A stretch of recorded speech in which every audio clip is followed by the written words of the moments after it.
So after sa Bible study may igsoon, nanuroy mi diri sa mga kabalayan diri sa barangay tang Hulugan.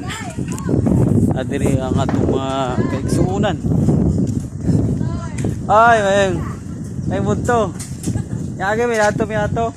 Among gisusi ba? Oh. Nya mo adto pa mi dito ron sa opisina. Oh, mugani. Amo pang kuanon panangiran. Okay ba? Sige dai, salamat dai. Ito na mo sa opisina daw. Para klaro pa. Say problema na ba? Ayaw ra pud sa ilo. Ara ra ba sa?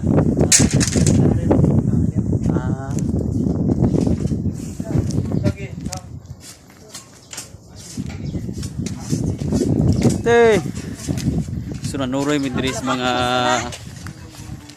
kabalayan diri sa mga katawhan diri sa barangay tang Hulugan. Nanuroy mi diri daghan kay balay diri mga igsoon. Nay maagir mi nay. To si nanay apil sa Bible study. Ako po apil po. Pero salamat sa kuan. Apil gyud siya ni sa Bible study. Okay, so salamat God bless.